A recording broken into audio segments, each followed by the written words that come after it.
if we could address you directly right now? Everything comes full circle. That's number one.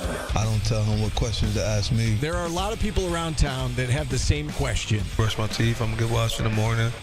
I can't confirm or deny. You know, just keep going a little bit longer here, Mike. Keep going a little bit longer. I had a chance to listen to your last call. We game plan for PJ Hall. Uncle. I have a list of guys I would never hang out with. Your name is right on the top. Do you like the worst song bracket we're doing? It's considerably better than a supplement bracket. Let's start with that. I won a limbo contest. Oh, my God. Fran Brown joining us. These guys are working their butts off. They expect to see their fans. You want extra money just because you're North Carolina? I'm in awe right What now. an honor for you and Jordan to be next to me every day. This is Orange Nation. There's music, there's fun, there's us. It's everything you could want all in one place. With Stephen Fonte and Paulie Sibilia. Good afternoon, everyone. Glad to have you with us alongside Paulie Sibilia. I'm Stephen Fonte. It's a Wednesday edition of Orange Nation. We've got the head coach of the SU football team, Fran Brown, set to join us at 12:15. I combed my hair today, Steve. Did you? Yeah, just in case just I made for Coach TV. Fran? Yeah. Yes. Well, you will make TV coming up here in a little bit. Lucas Favali, our play-by-play man for the Syracuse Crunch, on with us at 1:30. Crunch looking to clinch a playoff spot tonight. A win or a Belleville loss, and they're in. They've got 3 chances for that to happen as they look to clinch a spot in the Calder Cup playoffs for a 7th straight season. The Lightning and Crunch both going to the playoffs for 7 straight years. That's never happened in franchise history. It's the longest streak for both the Lightning and the Crunch, consecutive years in the playoffs. We'll talk with Lucas Favali, plus we'll mix in your phone calls throughout at 315-437-7644. What's up, Paulie? Not much. How was your night, Steve? Good. My night was good. I spent it at work, and this morning I had class, semester winding down, and looking forward to chatting with Coach Fran here in a little bit. Yeah, there's lots to ask him. Yeah. You know, we can ask him about Trevor Pena, what happened. Well, you know, we can find out if the quarterback situation's okay. There's a lot to ask about Syracuse football. There is. You know, what's it like this year going into a season with a young team? Last year he had a bunch of veterans in his first year. And now he's got a younger crew. We talked about that yesterday. You and I talked about that there were a lot of known commodities last year. And I'm sure there's a lot of talent in the program, but for the fans and the media, from the outside looking in, there's not as many known commodities. No, and it is, in fact, a more talented roster than Syracuse is used to seeing. It's just we don't know them yet. Right. And do you need experience? Can you win young in football? Well, I guess we're all going to find out together. Can you win young in football with this schedule? You know, that's the other thing. It's daunting, right? What they're about to face going into the fall of 2025. But spring practice wrapping up today. And we'll hear from Coach Fran prior to the team's final practice of the spring, and then we can find out what where things go from here. Right? They'll go their separate ways for a little bit. A lot of guys will remain on campus even after the semester, and then really June, they'll get back down to business in terms of workouts and whatnot leading up to the start of fall camp.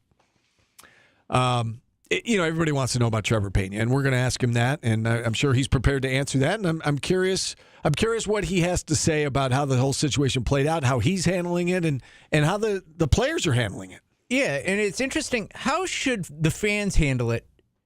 Because it's crazy. Twitter, I know fans are mad. They're mad on Twitter about it. They feel like he's a traitor. And can you be mad at someone for taking more money?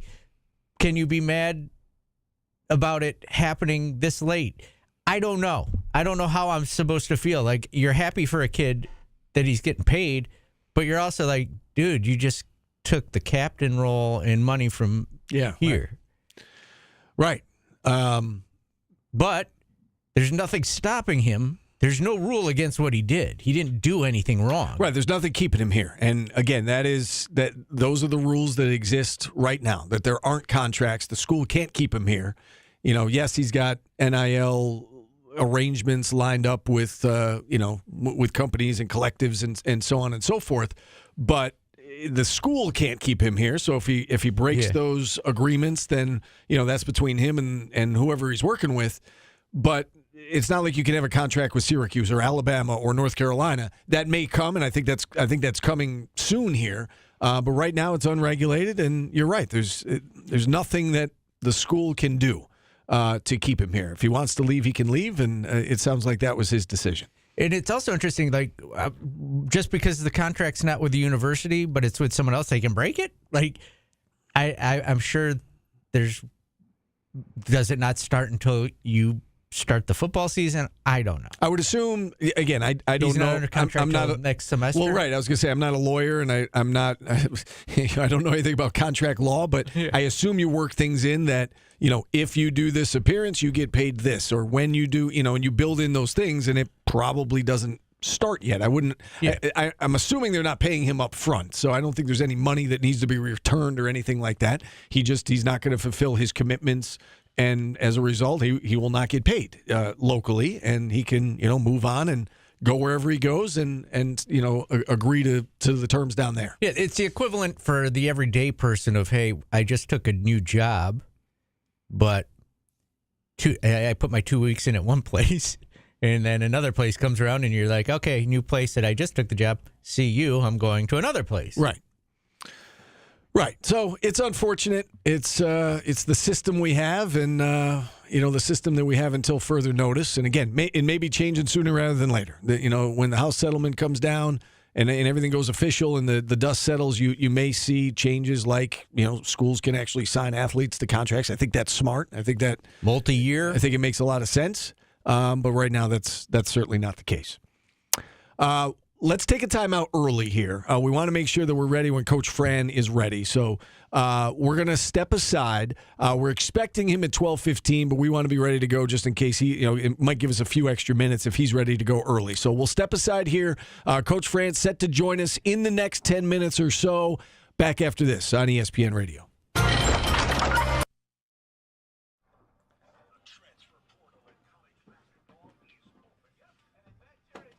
Oh, Steve taking a very important phone call.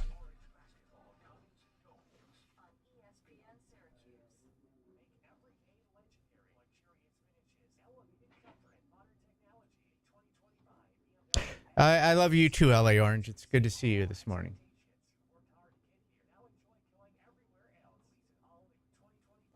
You guys always ask why I'm so grumpy. Like, I can't even... Steve and I are just having... normal conversation. What happened with my car? What do you mean? Did I talk about how I was getting a car?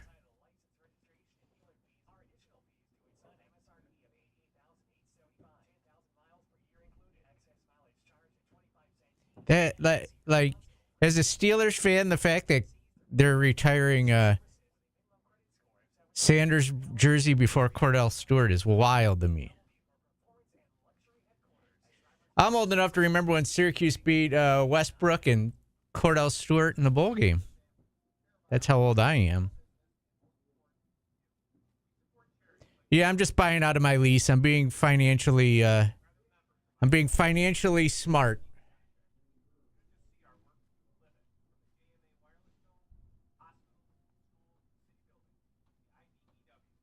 Thank you for asking. Yeah, I'm doing the financially smart thing. Just going to drive a Buick like an old man for the rest of my life.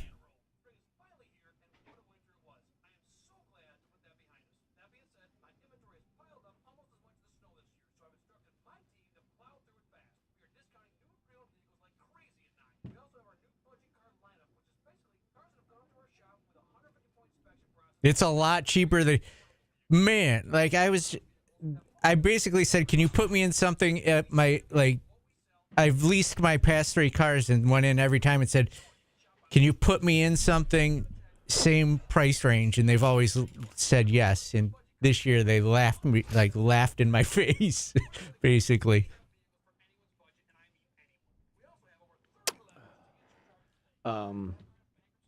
I don't know if you saw. Did you see that text that we just got sent? So.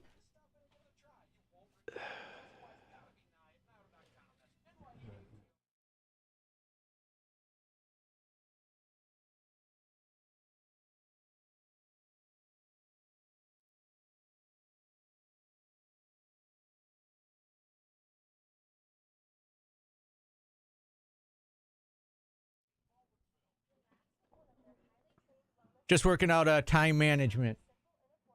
Time management. I didn't need to mute that. There's nothing to be muted there.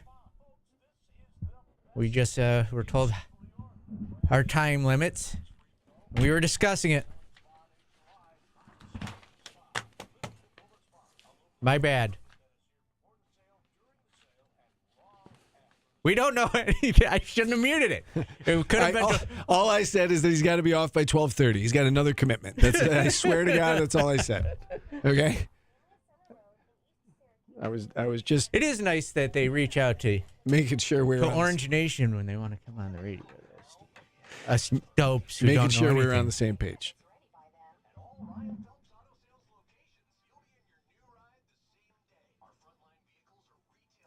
I don't know if any of the basketball players have signed. It's usually a longer process. I know they can't talk about them till they sign. That's why we haven't had anybody on for basketball. Did King sign? Okay.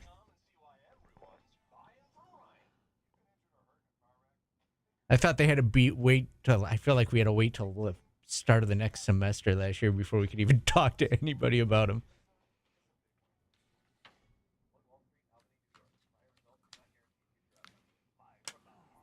All right.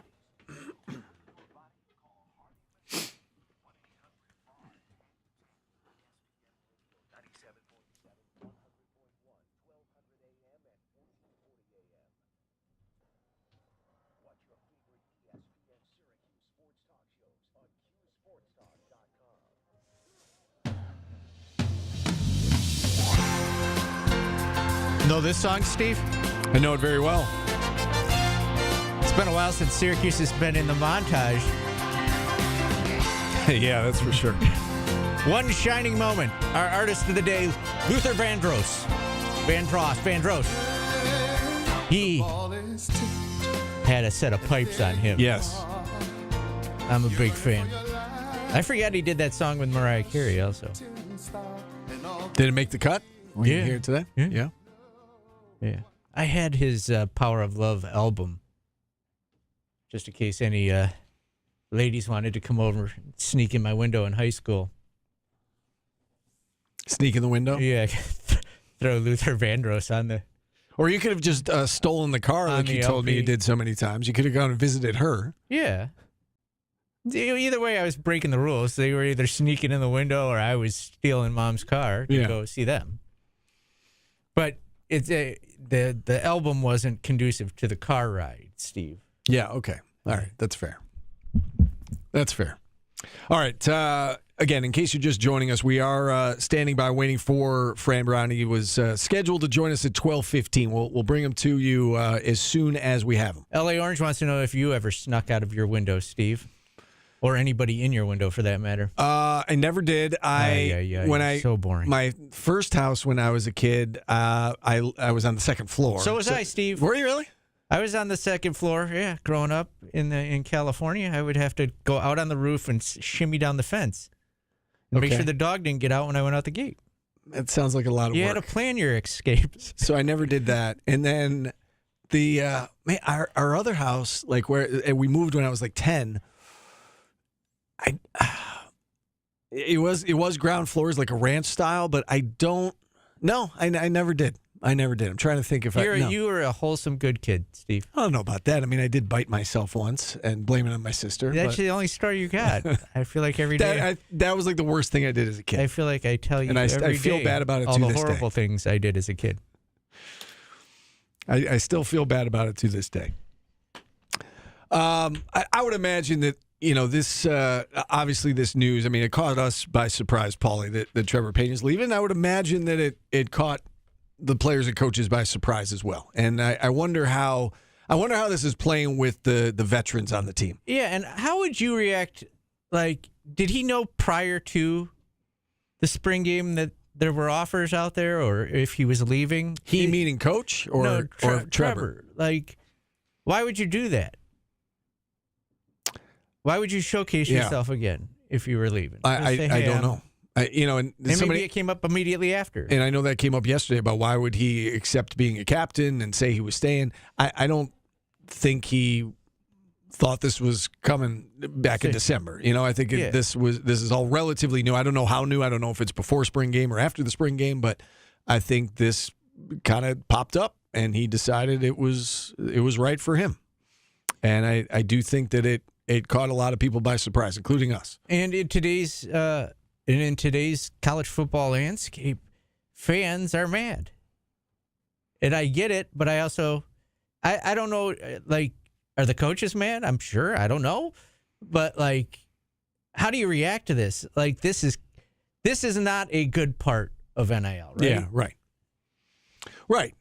And you and I talked about the portal yesterday and the whole, the fact that there's another spring window here. And I see, like, what Michael Johnson did, like, to me, that makes sense, right? You hit the portal, you didn't make the two deep, you want to go play somewhere, and you decide you're going to transfer. I get that.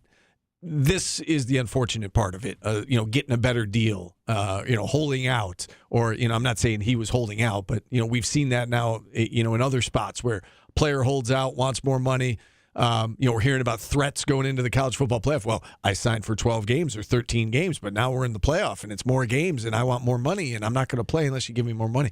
That's not what, I think people expected NIL to be when this whole thing started. You also have to decide whether or not a player is worth it or not to keep. Like, if someone says, hey, I got offered this amount of money, there's now a point where you got to say, okay, I can't give that to you, for what you're worth. And Yeah, right. I mean, everybody's got a line that they got to draw. And, we talk about whether or not, you can overspend in this business, or is the market the market? And I do think you can overspend. And I think we talked about that with the basketball team last year, right? That, did they allocate their resources properly, or did they overspend on a guy or two and then it hampered them in other positions? Everybody's got, a certain amount of money that they can spend. How do you go about allocating that? So I think you do have to be careful about whether or not you overspend on somebody. You also have to, it's got to get strenuous on the people that have to go out and ask for the NIL too now. Like even a coach where you're like, hey, I got a receiver, I want to keep him. Can you give us this amount of money? They go out and they get it, and then the kid still leaves. Like, and now you got to go back to that donor again. Yeah, right. After like, this is insane. Right, price just went up. Yeah. Or I know this is what we agreed upon. You know how that money you gave me to keep our best receiver? Well, I now got to use that to get two other receivers out of the portal that may not be as good. Yeah, to make up for it. Yeah, I mean it's tough. I mean it's tough being a coach, and we've seen it in college basketball in particular, where a lot of the legends of the game said enough is enough, and they didn't want to deal with it. There are a lot of positives that come with NIL and being able to transfer, but there are a lot of negatives that come with it too. And I think we're seeing some of the ugly side pop up. And again, until there are regulations in place, you're going to continue to see this. And I think that, you look at these next 2 weeks, while it is unregulated, I think you're going to see a lot of money and a lot of crazy dollar signs flying around in the next couple of weeks while schools and teams, take advantage of the rules or lack thereof for the time being. You also don't know if it's going to work out for you as a player, too, as we're seeing. Some players may have outdid themselves. Yeah. And, right. Everybody's backing away from them. Right. Well, I'd like to think that, if you're in Trevor Pena's shoes, you hope that he knows what his next move is before he I would assume that he does, because you're right. I mean, there are no guarantees out there, and it might not be a better football situation for him. So you hope that if he's going, that he's actually getting paid, and it actually is worth it for the young man. Yeah, the portal taketh and giveth away for teams and some players. As you see in basketball, just don't end up anywhere.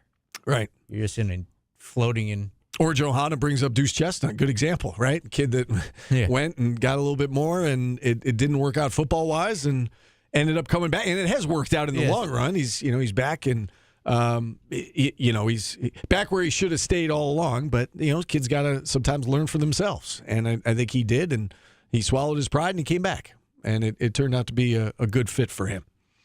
We're waiting on Coach Fran. We're expecting to get him literally any minute right now as spring practice coming to an end today. We'll chat with him certainly about the Trevor Pena situation, but about the team in general. Going into the offseason, it's different, right? It's the new quarterback running the show in Ricky Collins. Last year, we knew about Kyle McCord, and you felt like the team was in good hands. This year, sounds like he's got a lot of talent, a lot of potential, but we haven't seen him, play meaningful minutes and meaningful snaps in a Division I football game. And he's going to get thrown right to the fire this year. Yes. There's no messing around with that schedule. Against a team that's going to have a brand new quarterback themselves in the Tennessee Volunteers, if you've been paying attention to that situation. And most of the schedule is ACC related. Like it's a good schedule because of the ACC. Clemson, SMU, Notre Dame is because of the ACC. Right. It wasn't like they went out of their way to. I'm curious to see what North Carolina looks like next year. Bill Belichick, an increase in NIL resources. Is he going to be able to get that thing? Are they going to be able to do what SMU did this past year, for instance? SMU came in and made a splash in the conference. And will their first-year coach be as good as Syracuse's first-year coach was? Ooh, that's tough. He set the bar. Fran set the bar pretty high with what he did last year. No doubt about that. What stood out to you from the spring game? I wasn't here Monday, obviously, because I was not feeling well, but I didn't hear your observations. What stood out to you? I thought the running backs looked good. And seems like a deep position. Yeah. It was the thing that stood out to me was like people cared about the spring game in Syracuse. Yeah, right. Like it was that's what stood out to me. It was different. It was there's a lot of people here for a spring game that hasn't really even been hyped up that much. It's Syracuse football. The fans have bought in. Yeah, and well, they should, right? I mean, it's been a minute since this program was good, and for them to win 10 games in year one under Coach Fran, and it seems like there is certainly a lot of momentum right now with the program, and you hope you can keep that up through the spring into the summer, and the schedule is what it is.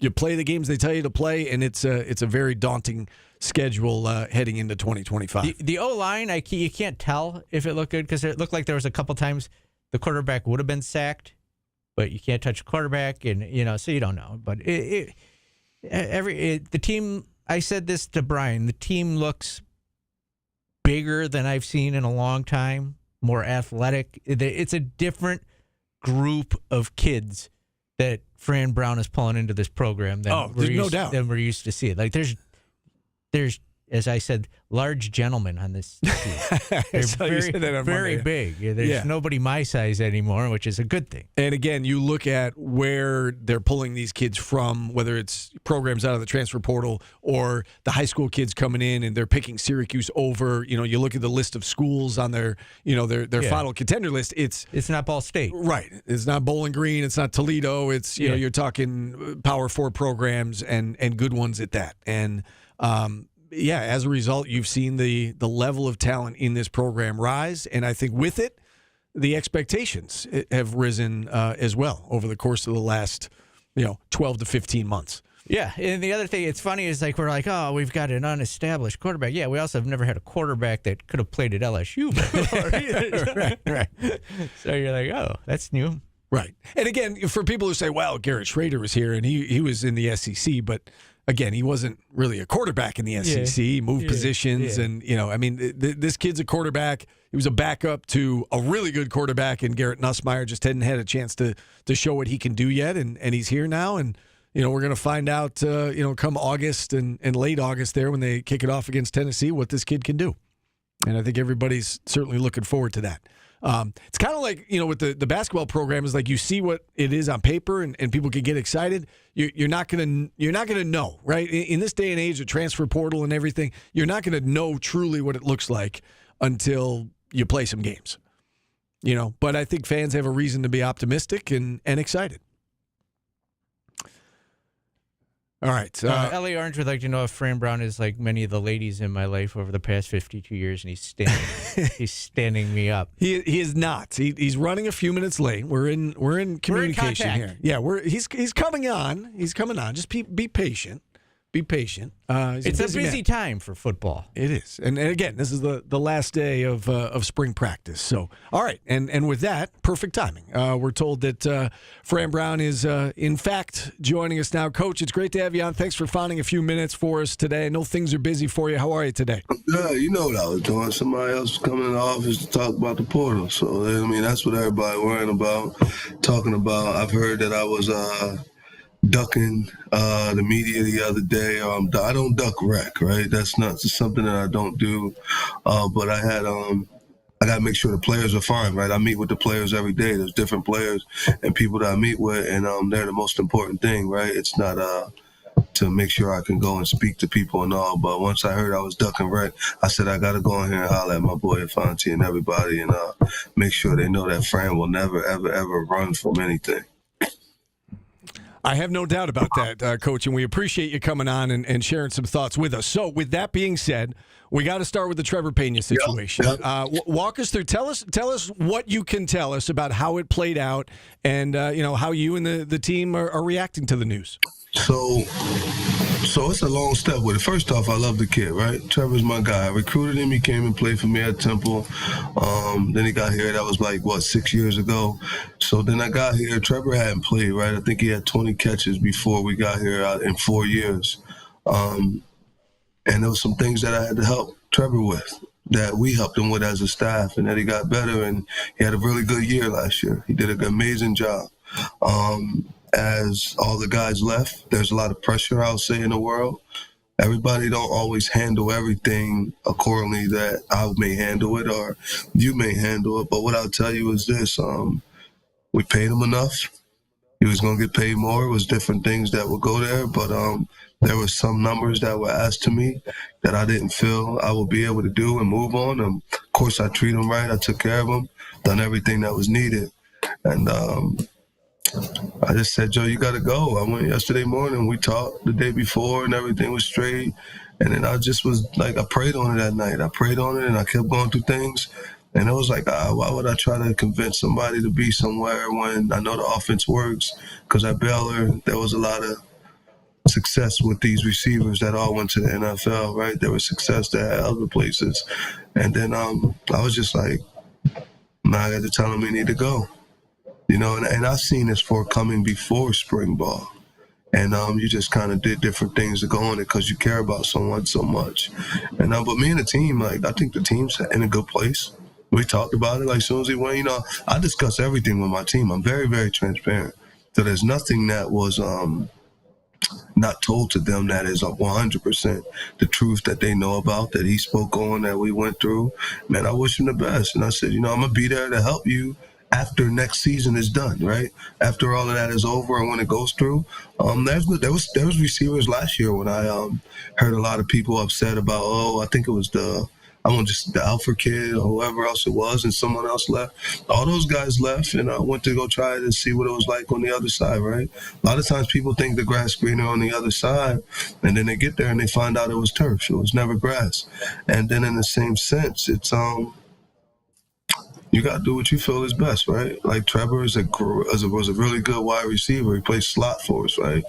We got a lot of receivers here coming in, and there's a lot in the country going in the portal right now. So I'm confident enough that we would do it. Our differences were Trevor's not a coach, he's a player. So he was worrying about things that players don't worry about. Players work. And that's what they do. They work. And I worry about us. Trevor was worrying about his future. I want to make sure I go to the league. I got to make sure I have another year like I had last year. And I'm excited for the kid. I think he's going to go somewhere and have a great year. I got a call from a good friend at a good school up the road. And he asked me about him. I said, he a dog, man. He can play football. He's smart. He's intelligent. It's the kid's 6 years, so he's mature, right? We got a young football team, right? So we're excited for him, man. We're excited for the next step for him. We hope that he does well. I'm looking for him to do well, but it ain't a money thing, so that's for everybody out there. Shit, some of the players, when I told them, I said, yo, he leaving. He was getting paid a little bit. So, you know what they was doing that night? I got so many texts about coach. I got to get this. I got a couple of them text me about the number. So they ain't calling like upset that he left. Hey, can I get that number? Hey, coach, let me get a couple extra dollars now. You know what I'm saying? That this is freed up. So, I mean, we're going to be straight. Like, we got practice today. We still practicing, right? I mean, this is the thing I'll tell you. Kyle McCord not playing here this year, nor is Fadell, nor is OG, nor is Barron, LeQuint. All those guys had to move on. It was about to be his 6th year. So, essentially, we'd have been lucky to have him. But he can move on with those dudes, right? Like, they had to move on, and we just got to still build a new football team, right? The thing I look at, you see on the back of where behind me, you see all those great players that play here? Yeah. They ain't all play together. It wasn't all on one Coach, football team. Coach, you know, you mentioned it earlier, but, you know, I think a part of the fan base is worried about you are comfortable where Syracuse is with NIL, and that didn't play into it? No. We was going to come out. It didn't play into it at all, but, like, sometimes people be asking for an outrageous number, like, right? You're not about to make more than every coordinator and all. Like, man, like, stop. I ain't... With all due respect to everybody in the country, to every wide receiver, to everybody that's doing all this stuff, like, if you're going to make $2 million at wide receiver, that's to blow a homie over at Ohio State. Ain't nobody else making that money.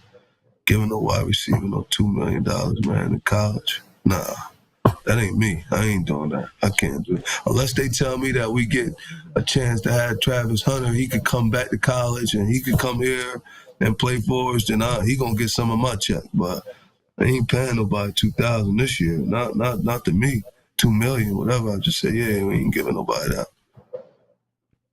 How are the players handling this, Coach? Because, you know, we see a lot of guys hit the portal. We generally don't see, you know, a guy who's going to be a team captain and play a 6th year, as you mentioned, hit the portal. How are the players handling the news? Shit, we had a good walkthrough yesterday. We had good practice and stuff, good meetings. I mean, the receivers are... I mean, that's their boy, right? So, like, this is a friend. This is my little brother, right? I'm the head coach. Like, dang, that's messed up. Trev ain't going to be here. But we a next man move. Like, yo, all right, who next, yo? What's up? Like, as a wide receiver, how you think that Justice Ross Simmons or Emmanuel Ross or Lil Booby, like, how do you think they feel that somebody who had 90 catches is gone and you're a wideout and you're competitive with the culture that I create here, right? That we create. I hate saying that's like selfish. With the culture that we're creating here at Syracuse, how would you feel if the Sports Center just had a guy leave, like, and you next up? Yeah. Hey, man, well, better your opportunity. Yeah, I'm holler at him, man. That was good. We still gonna text you, you know what I mean? Hit you up. Like, we wish you the best. But we still got to move on. We still going to play a game, the first game of the year. You know, we still going to have practice today. Like, we'll still do all those things, right? So we're focused, man. Everybody going to practice hard. We're going to have a good practice. Look, we get an opportunity today. We're going down to Rochester and practice because that's a huge fan base for us. That's a huge spot where recruiting and things of that nature. So we're going down there, and I got us on yellow buses. This is like a little league day for us, right? We're going on yellow buses. The offense have some better beats than defense have, and we're going to see who passed the loudest when we pull up, just like it was when you play little league football. So, I mean, everything is still in motion. Like, nothing stopped, right? I mean, nothing stopped. Like, we're still going to play. Now, there's offensive linemen, right? Those guys are premium, right? You can't, different offensive line. Mark Petry's still here, right? I'm excited about that. Like, Weatherspoon still. We got Trey Mack. We still got all those guys on the line. Byron Washington. Those dudes didn't come in and say they were leaving, right? Because, like, O-line, that is what changes the game, right? It's not that hard all the time to find a guy that is like 5'9", like 180 pounds, right, to go out and play football. And because different things happen a lot, right? There's a lot of those people in the world, but there's not a lot of big linemen. I was taught before, like, linemen are premium, right? It's hard to find them, so they come different. As long as we keep the line, right? Enrique Cruz and those guys are still here, then we're gonna be fine. We got other guys. We got a freshman about to come who went to school around the corner that ran a 10.5. I mean, he's a lot faster. I'm not saying he's as mature as Trevor is right now, but when you go look at all the speed we brung on the team and things of that nature and stuff like that, so like we'll be fine. I mean, it's the same offense, similar to what they ran at Oregon, right? And all those guys did extremely well in college. And then go to the next level, it's just a little bit different, right? So like the system is set up, man. It's a real good system. That's set to have 3 to 4 guys always get a lot of yards. Like, who was our number one threat last year, guys? Who would you say the number one threat was for us? I mean, you had Trevor, you had Jackson Meeks, you had Aronde Gatson, you had LeQuint in the backfield. You had a lot of weapons. You still had Gill, who had these yards. You had all the people. Yeah. So when you're looking at all that, Amari Hatcher, who was starting X early on and ended up getting hurt, and Meeks eventually they competed and moved that out. So I'm saying that to say we're going to have 4 guys this year again do extremely well when it comes to what we do. Coach, you mentioned your system, and I did want to ask you about, like, it seems like what you said scared Trevor should be a good selling point, isn't it? You put Aronde in the league, your offensive coordinator was getting a sniff from the NFL. Isn't that a selling point now for players coming into the portal? That Kyle McCord, what he did in his first year for you guys. That's what I said. I pushed that and I went through there. But sometimes when you're young and you feel like, this is my last opportunity, I got to go with a guy that could do different. Or you might not think that Ricky is the guy, right? Like, because I'm very transparent. I'm not sure how Ricky going to be good. He's super talented, but like, would he be good next year and not this year? Hey, that ain't your but that ain't your freaking job to be thinking that. I ain't got time for you to be doing all that stuff. Like, go ahead, man. There's a reason that he was recruited highly out of high school. You know what I'm saying? There was a reason that all these things happened. He can't help that Jaden Daniels was there, right? Or the next quarterback, like he had superstars in front of him. So when you're looking at those things, it's like, man, when they start trying to do your job and think too much and all, man, you got to go. Like, it's no point in them being there. Now, he's not the only one that may have different feelings and thoughts, and people be questioning stuff, right? So a lot of people question things. So, but I'm telling you this, he's a really good football player, really, really good. He's a good person. I think he'll be successful wherever he goes at. Like, but he's about him, right? He's about him to make sure he could do well, because this his last one, right? Like, he didn't have that, I'm going to lead this group. I'm the guy now. I'm in charge. I get a chance to do it. When we win this year, I'm the guy that done it. That's not him. He's about him. He's a him. You know what I'm saying? In a good way. Like, but everyone's not that leader that can go and do that, right? And pull the whole group and like, let's go. This mine, right? LeQuint Allen, hey, yo, this was his. Like, that's something that he stood on, right? We fought to have different guys do it. And we got some guys here now that are like Deuce Chestnut, that is his, right? Like, everyone in the crowd. And y'all that's trying to tamper with my guys, you better stop before I start. I'm not going to tell them, I'm going to come at you. That's what I'm going to do. And when I come at you, it's going to be a little bit different, because I ain't going to keep talking all the time. But you got different guys on our, like Devin Grant. He's a leader. Like, he's vocal leader. He's pushing the guys. He's doing all those things. Deuce is doing that, right? And they're leading Demetrius Samuels, who is a true freshman that is super, super talented, that's starting corner for us. They're leading him and showing him how to do stuff. And when he messes up, they talking to him, they come at him, they get with him, and then get him to go. But, like, everybody doesn't have that ability. And if you don't got that in you, sometimes you're just looking at you and you worry about my future, right? It ain't about the team. Fran, you brought up Ricky Collins. We want to go there next. We know that he had a great spring. You named him the starter. Did not play in the spring game due to injury. Kind of a two-part question. Can you tell us what you liked most about him in the spring? What won him the job? And then secondly, can you update all the fans listening on his injury? And is it something fans need to be concerned about going into the summer? All right, so first off, you don't need to be concerned about him going in the summer. He'll be back to practice as soon as we get back in June. So he'll be good in June to go. Everything will be fine with that. I'm naming him the starter because he was making some throws, and y'all know how much I love Kyle, right? He was making some big boy throws like that, right? He's making some throws that'll be amazing. early on, it was tough because I was giving them 33% of the reps. Like I was trying to give Jakari, MJ, and him an opportunity to run with the ones, run with the twos, get other guys to do it. So it was like a mixture of everybody going. And then he just started to do things, and he was throwing guys open, and he was making some throws that the other guys couldn't make.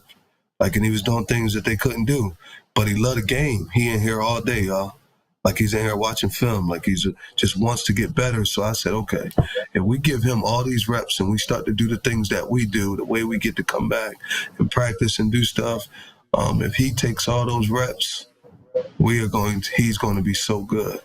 And you got all this time with him, right? You get 3 years with him. God willing, we get at least 2, right, before he tries to go to NFL or I'll pull a treble at some point. But you get all this time with him. So, I mean, we're very thankful and excited about him, right? I think he's a good player. I think he's going to lead us. And he got a lot to learn, right? He's going to keep learning. But I want a guy like him that has already learned from a Jaden Daniels and learned from the other quarterback they had there who was good that I played against when I was at Georgia. And then now he came here. He got to watch Kyle through the bowl game. It was around him then. And then Kyle is still here now. So Kyle's been here all this time, and they've got to hang out and watch tape a lot. Like Kyle's in there with him on Sunday mornings and different things like that. And just they're in there watching tape, watching film, watching tape. When you're going to go there above and beyond to do that, that means a lot to me. And we still going to go get another quarterback because MJ went in the portal. Who knows who else going to think about the portal over the next week. So I'm going to go get another guy to make sure I got another guy to be able to come in and help us. But, guys, I'm so with Ricky. Like, I think we're going to do well. Everyone that's came up, former players, a couple of those jerseys on the back of the wall, they came up, seeing him and said, oh, yeah, he's going to be nice. So, like, everybody's, we all happy about him. So not to put words in your mouth, Coach, but it sounds like we should expect, like, don't be surprised if we see some more names pop up in the portal in the next week or two. Yeah, I said, I told a couple they had to go. It's difficult to play here now. Like, I'm demanding. There's a lot of things that we require that you do here, right? From the faith all the way down academically. Like, you got to make sure you're checking in at breakfast, or is you sitting in the first 2 rows in the classroom? Like, and they don't require talent. Everybody can't consistently do that. So, and like, Trev left to secure his own future. So I'm not upset with him about him leaving, right? He left because he felt he wasn't going to be able to secure his future, right? Like, so that's some of the things you got to think of, right? But there's some people who don't want to follow rules that I got to tell to go.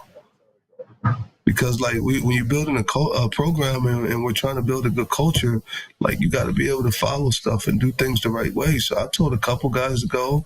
There's some guys that I'm telling them we're going to change their position and this is what you need to do. Or you're only probably going to play special teams. Some guys, like, since it's getting to an NFL model, it's like, no, you coming to play teams, right? I want to make sure you know that that's all you playing. Or you can go in the portal too. So it kind of goes like a lot of ways, which you'll see more guys going to portal. People going to go home. Let me tell you, because all the kids, like, then there's agents that be reaching out on behalf before the kids even going in the portal. It's so much they got to deal with. So you never know. Man, my son might go in the portal the way this shit live. But you got to, it's a lot that these kids deal with. So when they see 3 other dudes go in, they start getting more heart. And now they can do it, right? Because a lot of them ain't have the heart to do it, and they feel they could do it. So, like, Easter coming up. I wouldn't be surprised Friday if all over the country, because now they ain't got to see the coach's face and go sit in front of him like a man and tell him if they would do it, right? So, man, you're going to get this going up. We got another week. I would say we're going to at least get 10 kids probably to go in. Some who may not even be on scholarship that will go in that we're trying to help get somewhere. But then there's other guys that, like, yo, it's too deep in their position. Like, we've done a pretty good job recruiting here the last 2 years, right? And bringing guys in. If you just come and look at the size of the offensive line, look at our defensive line, look at the speed in the secondary and in the wide receiver room, we got a lot of speed, right? And a lot of talents, a lot of players coming here. I mean, just look at the people that was here on campus the last couple of weekends, right? Recruits and stuff like that. That hasn't been like the norm around here. So a lot of stuff is changing. I'm really excited about it. I'm excited about the change. I'm excited about everything I get the opportunity to be a part of here at Syracuse. And I'm excited about our fans. Like, outside of that, like, we always talking to this other stuff and all, like the fans here. I really appreciate y'all support, right? And I know you go up and down at times, you get mad about stuff and go, that's the nature of the business. That's a part of it. I'm thankful that you guys be there to support us, right? To be there to support our team. When we doing community service, I see y'all out and around and doing that. Like, our fan base is, y'all incredible. Like, just keep it up. And we're very thankful that we got an opportunity to have you guys as fans. Like, at the spring game, all those people that were there in the line for us to be able to mingle and talk to the fans. Like, I mean, that's what college football is about, right? The portal stuff is going to come and go. Part of the game, man. Yeah. Along those lines, Paulie and I have been doing this a long time, and you have made this community care again about football, and it is very refreshing. I know we're running short on time. Anything we didn't touch on, Coach, that you want to get across to our listeners today before we part ways? I just really told them everything. You know, I know there'll be a lot of stuff that's going on. Let me just always remember, I'm never going to duck no rat because they thought I just ducked the media. I knew something was coming along, right? But I'll never do that. And just secondly, I thought we had a pretty good spring, right? And we're going to have a good summer. And if it's just anything that you guys ever think that we can do, put it out there. Our recruiting staff usually find out. Y'all see players out there that we should be recruiting. Let us know, right? Like, we're looking for certain positions, right? I'm looking for a linebacker in the portal, right? So if you could play linebacker and you out there, as the big homie Coach Prime said, I ain't hard to find either, right? Holler at me, right? We'll take care of you. There's different things like that. But outside of that, I'm very thankful for the opportunity that I have to be here at Syracuse, to sit in this office, to be the head football coach, to not just lead the football program, but to also be able to lead the community, because it's one of the best communities in the world. And Syracuse, y'all know how I feel about y'all, the city of all. I love you guys. Well said, Coach. All the best to you and your family. Great job with the spring. I'm available at linebacker if you'd like. I don't think you bring much to the table, Paul. Ain't too little. But listen, y'all enjoy y'all Easter, right? Tomorrow, good for you as well. Y'all enjoy the Easter, man. Be safe, all right? All right, you as well, Coach. Happy Easter to you and the family. We'll talk again soon. Peace. Thanks for coming on. Yeah. All right, Coach Fran joining us here on the show. And with that, we'll hit a timeout. A lot to digest. 315-437-7644. We are back after this on ESPN Radio. Guys, you can't compare any coach to what he does. It doesn't mean, is Red great? No. But nobody compares to Like, you don't need to take that to take a shot at somebody. It's unbelievable, you guys.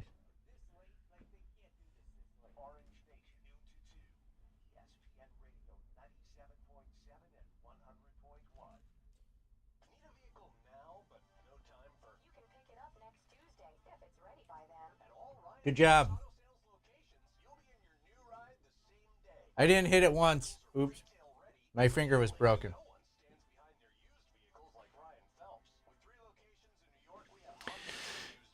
He did catch himself. Yeah, on the F one. Yeah. Thank you. For a couple of dummies that don't know anything, it's nice that he wanted to talk to Steve. Ow.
Thank you guys for all tuning in.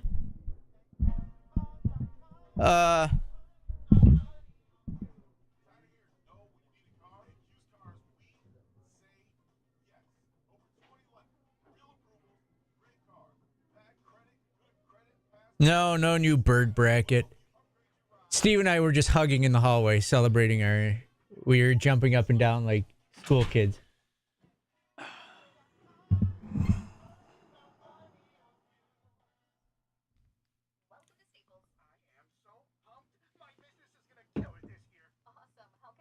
So did you guys hear him say there'll probably be other players leaving, so it doesn't mean that it's the end of the world? Is that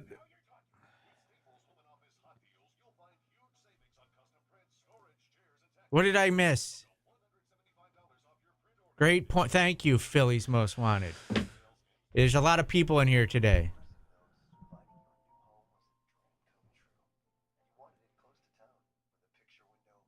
I don't know if I could submit that interview for the awards without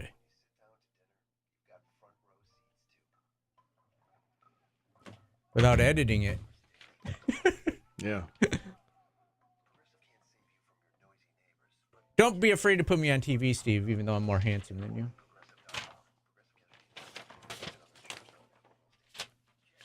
Is it true that Petar signed at Long Beach State? Do I need to do? There's a graphic. We can do a quick segment.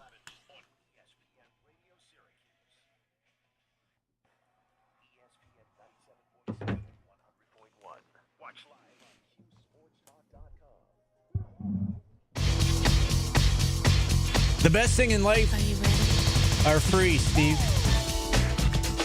Not in the NIL space anymore. Right? No, sir. Anything you catch your ear in that? I mean, there was a lot of time spent on the Trevor Pena situation. I think he was very transparent and forthcoming in terms of what happened and how it played out and what led to the departure. And don't be surprised if more kids go. Yeah. Spring's coming to an end. Last practice today, and you'll see. It sounds like you'll see several more names pop in there. I do like his approach, Steve. That hey, if you even mention it or you're talking about it, go, because it doesn't matter who you are. If you don't want to be here, we don't want you. We got to do a quick timeout. So if you're on hold, stay on hold, because we're way behind. This is important information. Breaking sports news. You hear it first. Petar Mastorovich, Steve, has agreed to play for Long Beach. Long Beach State. Long Beach State. Yeah. Following the footsteps of one Wayne Morgan, right? Isn't that where he is? A blast from the past. There you yes. go. So. Yes. The road from Syracuse to Long Beach State was paved by Wayne Morgan. We were wondering if he would end up at a Power 4 school. We thought probably not. And did you have him as the first one to sign somewhere? That's kind of weird. Yeah, I think he wants to go and play, and obviously thinks that he can play there, and didn't really see a lot of minutes here. Tony Bland did not play there, according to Alphabet. He went to San Diego State. Let's take a timeout. We'll come back into your calls on the Fran Brown interview. Back after this on ESPN Radio. So are we back on time now or no? This is our last segment going up to the top of the hour. So we technically have so this is the fourth segment we're about to go into leading to the top of the hour. Yes. Okay. So we'll be kind of back on time. I think Philly's Most Wanted, you're saying weird that I got roasted for saying months in advance that, yeah, I think we were saying, and you guys killed us for saying that we said they built a bad team and a bad roster, and everybody was like, it was because Red can't coach. We don't know how bad of a coach Red is because he was not good at the GM role part of it for sure.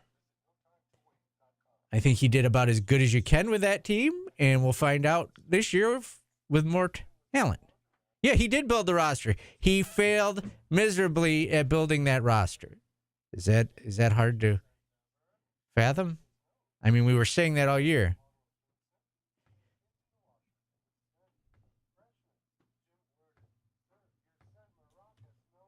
What am I told to say, guys? Do you think they told me to say that Red built a horrible roster and that the year was a complete and total abject failure?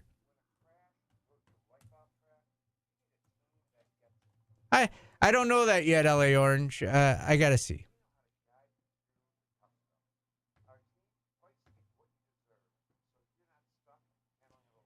Okay, there's audio of. Do you know? There's audio of us saying they're better at every position. I think I said they signed Eddie Lampkin too soon. I went through and said I don't know if any of these guys are good because they didn't play at this level. Do you remember me going through how they did against Power 1 schools or Power 5 schools? My God.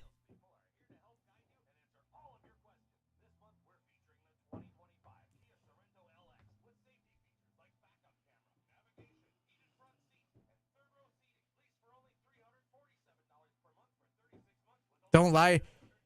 Okay. I'm lying. I never would have said they were like better because I don't know. I legitimately admit that I don't know on the air all the time.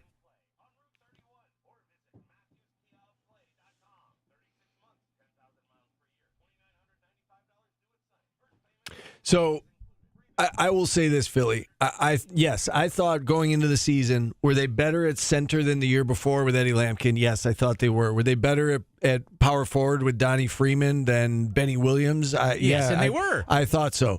Was a J.J. Starling that was a year older better than J.J. Starling the year before? Yeah. Was Chris Bell, did you assume that he was going to be better than the Chris Bell the year before? I was wrong on Chris Bell. You would assume that a player is going to...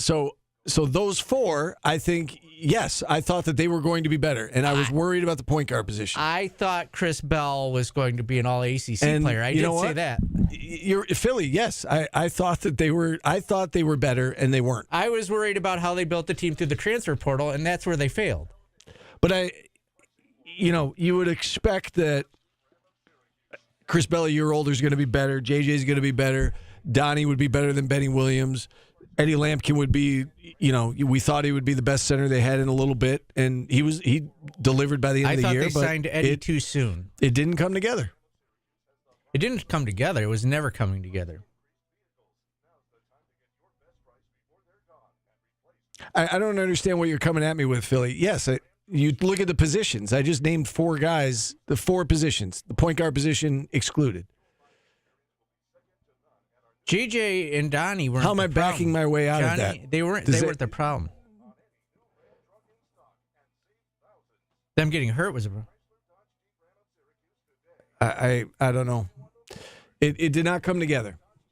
I didn't have that opinion from the beginning.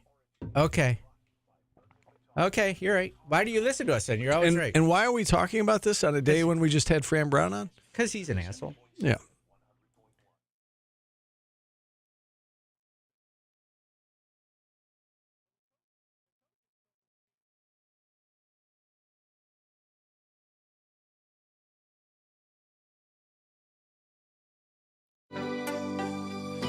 Welcome back to Orange Nation. Don't want to be a fool, Steve. Apparently we're fools, according to our listeners. They listen to us, though. Where's my call manager? I had it open. Give me a second here. I stink at my job. Luther Vandross has had great voice. Let's go to Andy in Oneida. Andy, what's up? Hey, guys. How's it going? Good. How are you? What did you take away from that?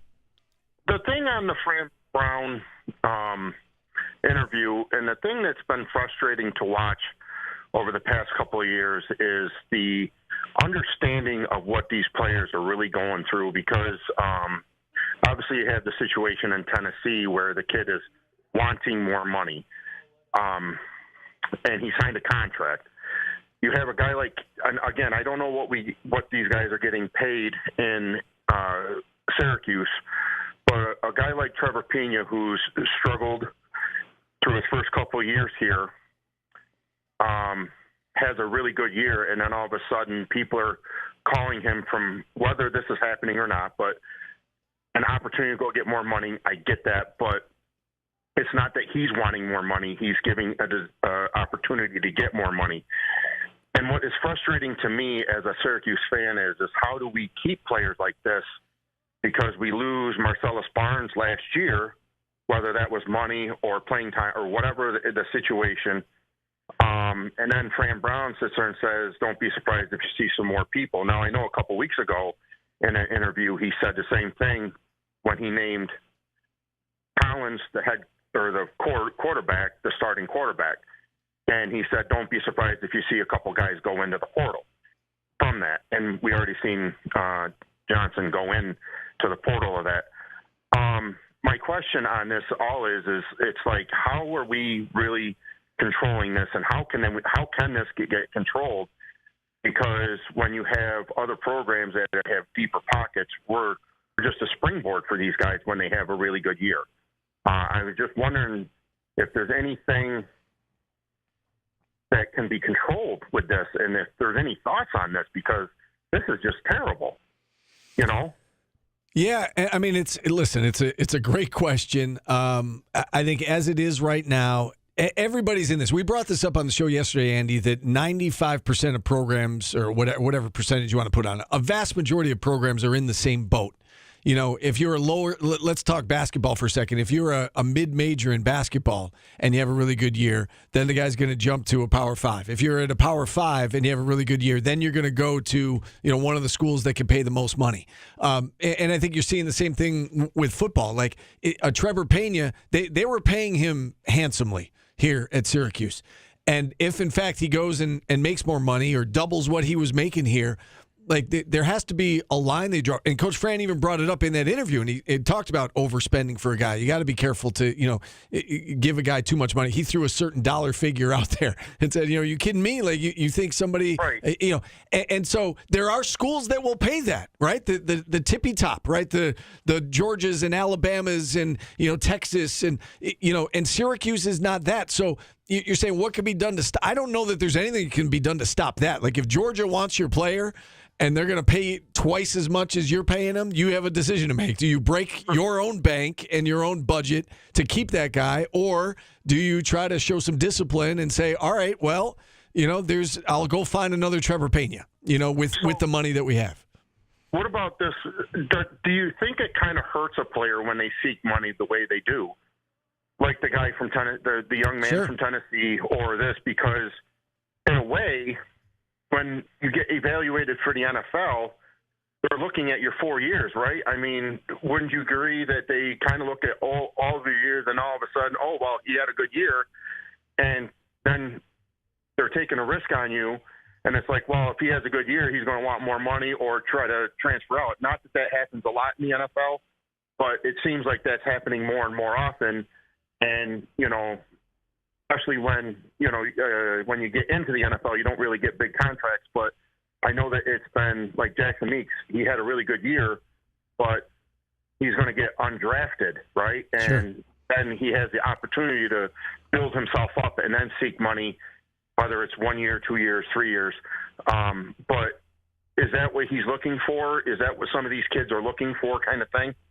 Yeah, I mean, I think in Trevor's case, just to read between the lines of what Coach Fran was saying, I think he was looking for, I don't know how much money came into it. I would assume that he's going to try to get some more money, obviously, than what he was getting here. But it sounded like he was worried about showcasing his talents and making it about him opposed to making it about the team.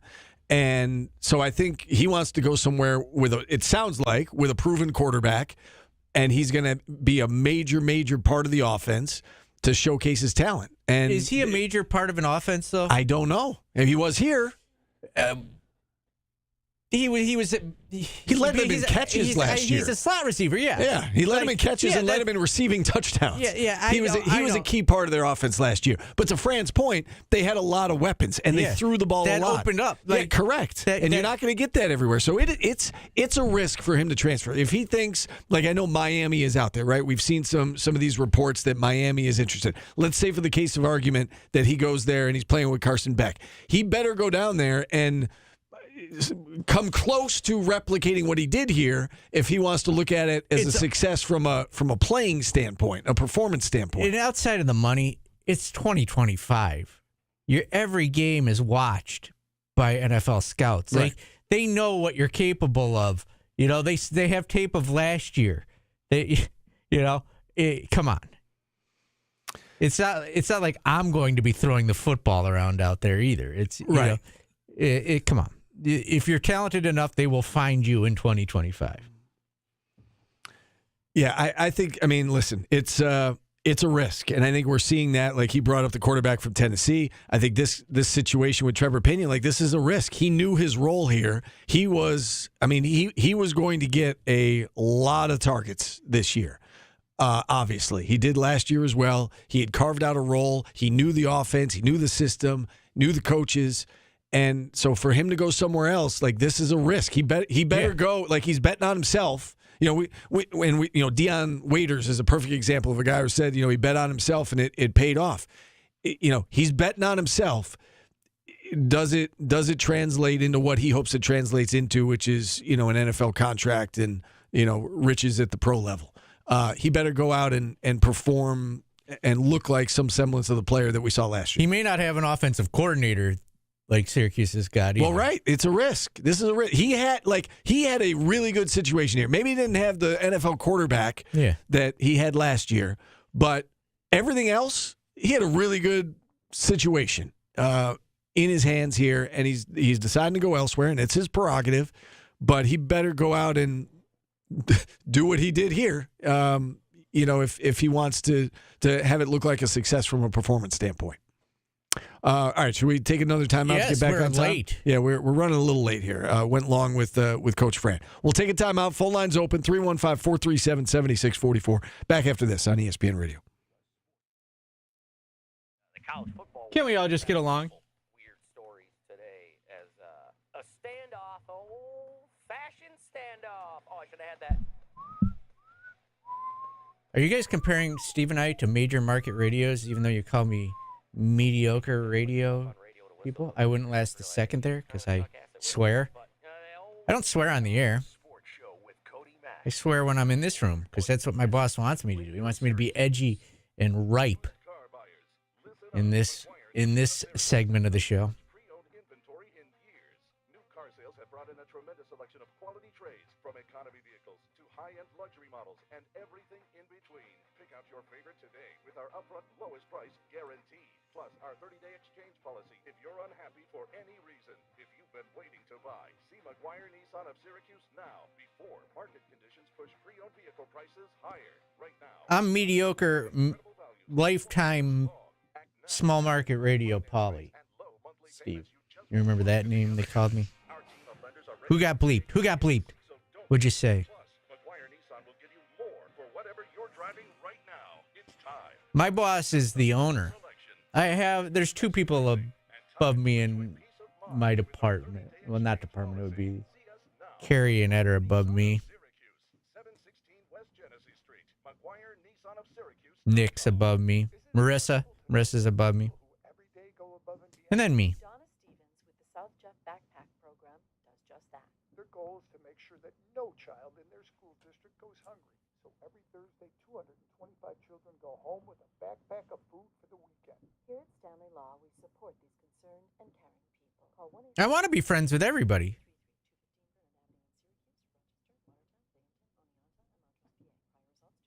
That's the joy of being in a market like Syracuse. You run into people. It's not that's where being and like a real a-hole in this asshole in this market is you run into people at Wegmans, and you can't do that in Syracuse. And you should try and be friends with your listeners here.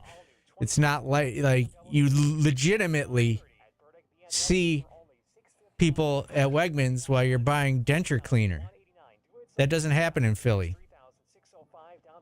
CGC watches me get my meat packaged at Nichols.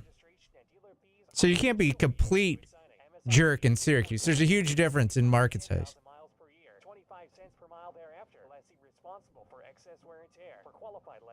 Yes, I have a. I sleep with a mouth guard, so I have to buy denture cleaner for it. He watches me get my meat packaged. Practice doesn't make perfect. Only perfect practice makes perfect. Hi, this is Joe Convertino Jr. I don't know. I get to watch perfect practice every day with our own workers' compensation authority. Yeah, pudding's a totally different word than what came out there. If I have to eat meat to get that, I'm out. Workers' comp stories and social media at chinsurance.cc. Let's talk about your workers' comp program. CH Insurance, in your corner. Need a vehicle now, but no time for... You can pick it up next Tuesday, if it's ready by then. At all Ryan Phelps Auto Sales locations, you'll be in your new ride the same day. Our frontline vehicles are retail ready immediately, and no one stands behind their used vehicles like Ryan Phelps. With 3 locations in New York, we have hundreds of used vehicles, most under 19 grand. Good credit, bad credit, really bad credit, even first-time buyers, and buy here, pay here. Go to RyanPhelps.com and see why everyone's buying from Ryan. Where can you find the best gyro in town that will leave you wanting more? Tucked away inside Westcott Grocery, 477 Westcott Street in Syracuse, is Halal Gyro. They have the freshest halal. Yeah, I'm going to talk about that when we come back from break. What? You'll find out in 30 seconds. You just hold Why your. are you yelling at me? I'm yelling at everybody. No, I'm not. You want to know the reason I'm yelling? It's what we're going to talk about next. I'll tell you why I'm yelling. WSGO Oswego, W249BC Mattydale, W261AC Oswego, WTKWHD2 Bridgeport, ESPN Radio, ESPN 97.7 and 100.1. Watch live on QSportsTalk.com. Luther Vandross, our artist of the day. Stop to love, Steve. In our chat room, QSportsTalk.com, they should probably take his advice. Just stop to love each other. Steve, this is going to be our 45, all right? Okay. At 111. Yeah. For those of you just tuning in, our 1245 segment is usually something stupid. And this is going to fit right in. I woke up this morning and saw snow on the ground, and I lost my S. Really? I was livid. What is going on? I don't need snow. I'm up all night watching Padres games. Never gets rained out. It's always perfect weather. They lose last night. I wake up to snow on the ground, like sticking. It's April 16th. Stop. Weather on the 2s. This afternoon, cloudy with scattered snow showers, highs in the low 40s. West winds around 20 miles an hour, gust up to 35. Chance of snow about 50%. Tonight, mostly cloudy, isolated snow showers. I was cleaning up my yard the other day with like a T-shirt and shorts on. Yeah, not today. Not today. Tomorrow, partly sunny in the morning, lower 50s. Yeah, so you know that I teach class up at SU, and it's an 8 a.m. class on Monday and Wednesdays, and so we do a lot of different things in the class, sportscast packages. We do a couple of live hits every year, and we do one early in the semester. And for the spring kids, the spring students, it's always awful for that first live hit. And it was snowing. It's snowing hard for that first live hit. So I said, all right, we'll wait until the very end of the semester, and we'll do the second one, and we'll have it be about the topic was the SU football spring game. So today was the day that they were going to do their second live hit, and they still did it, but it was snowing just like the first time. Like, we always joke about recruiting. Like, Come on, can you imagine landing in Syracuse on April 15th? 16th, whatever the hell the day is, and it's snowing, and you got to sell this to him? Oh, great. Yeah. So, you look at the forecast. The warmer weather is coming, but not today. Fran Brown still gets him to come here. He does. I mean, you listened to him last hour, right? I mean, you get it. I think we both get it. Why recruits come here. It looks like Red got a bunch of guys from the West Coast, too. Or warmer climates, too. Like you had Georgia Tech, UCLA. I think for basketball, it's Oregon. Well, and honestly, that's Syracuse is no joke during basketball. Well, no, but I was going to say, I mean, that's a culture shock for kids. It's an indoor sport, and it's walk to the dome. That's not an indoor sport. Walk into the dome. They have to walk to the dome too sometimes. Yeah. It's not fun. Yeah. All right, that's fair. I said I love that they don't listen. Did I not say some West Coast kids in warmer climate areas, including Georgia Tech? You know, you did. Yeah, it's unbelievable. That you get Georgia Tech, UCLA, Oregon is kind of crappy weather, but it's not Syracuse. Rains a lot in Oregon. It's like that Seattle climate. All right. I think we're finally going to get back on time here. It's 1:15. Okay. We'll take a timeout. Phone lines do remain open if you want to check in at 315-437-7644. We do have today's business coming up. We've got Lucas Favali at 1:30 to talk Crunch hockey. Crunch with a chance to clinch a playoff berth tonight. We're back after this on ESPN Radio.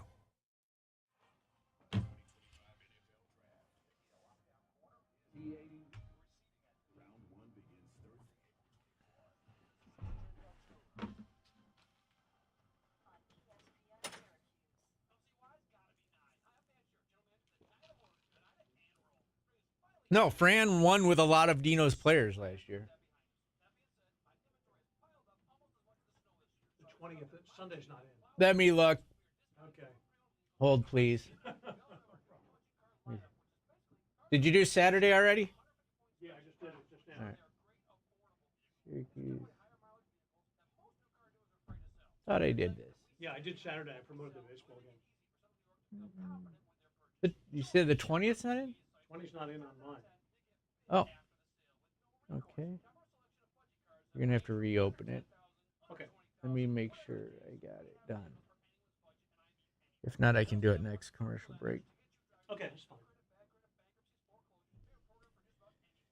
Probably might have to sit and talk to Rick DiUlio for a little bit. Okay. I don't wish that on anybody.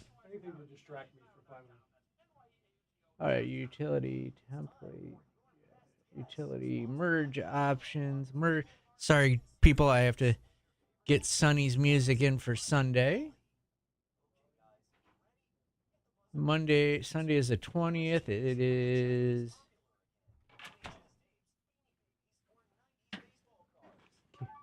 Can you open the door again and just like.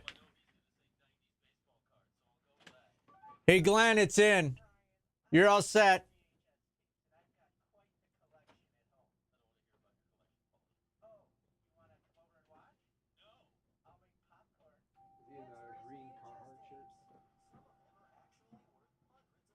But, yeah. Hey, Glenn, you're good. No, I was. Oh, okay, thank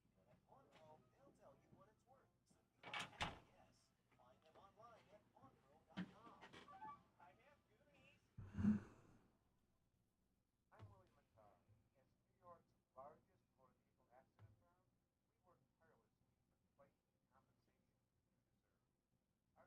Oh, Philly's Most Wanted. You're great. I mean, I don't know what I'd do without you, or what Mike McAllister would do without you. You have the same problem Pat does. Is you don't know how to talk like a human. Oh, God.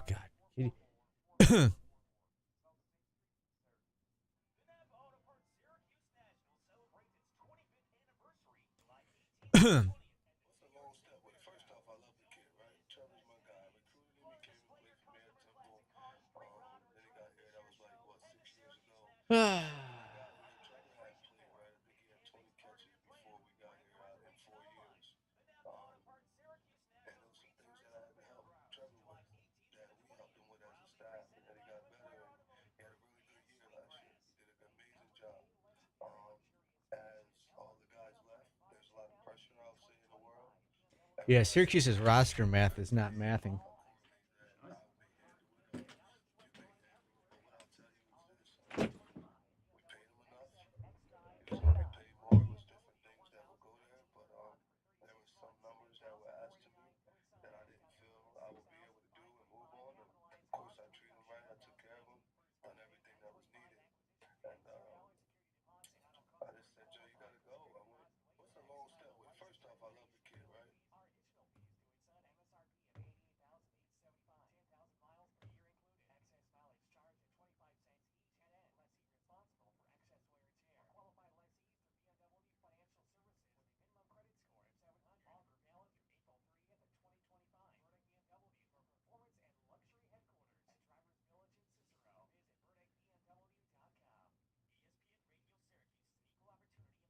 Yeah, we are. We hired Jordan.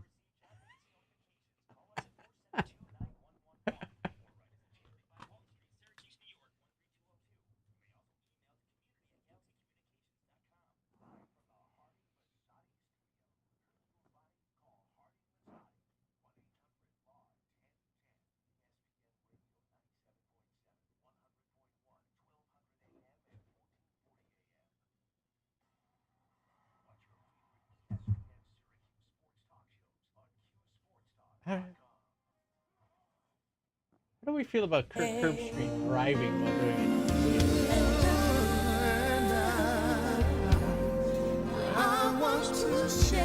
it? Endless Love. This is a banger. Remember this one, Steve? Yeah, of course. Slow skate. Speaking of slow skate, Jordan's here. You ever go roller skating, Jordan? Probably not in over a decade, to be honest. Did you ever go when they did like slow skate? And slow skate was whenever I put the skates on because I'm terrible at it. They would make you. I always no girl wanted to slow skate with me, so I only slow skate. This isn't roll bounce. I I'm would go to the snack anything crazy counter when it was slow skate because I was ugly. I'm sorry. It's such a sad story. All right, what do you got, Jordan?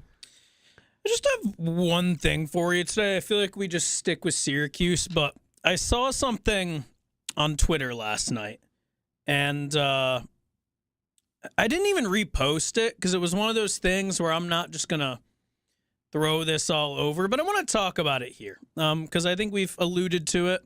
I think you've brought it up today a little bit, but I just want to talk about it more. Somebody on Twitter was burning a Trevor Pena shirt. And I just think it's, on one hand, right, if guys are getting paid, I don't think that's something where a pro athlete gets their shirt or jersey burned and everyone's freaking out. But on the other hand, it's like, how mad can you really be about this? Jersey burning mad. I get why fans are mad about this one.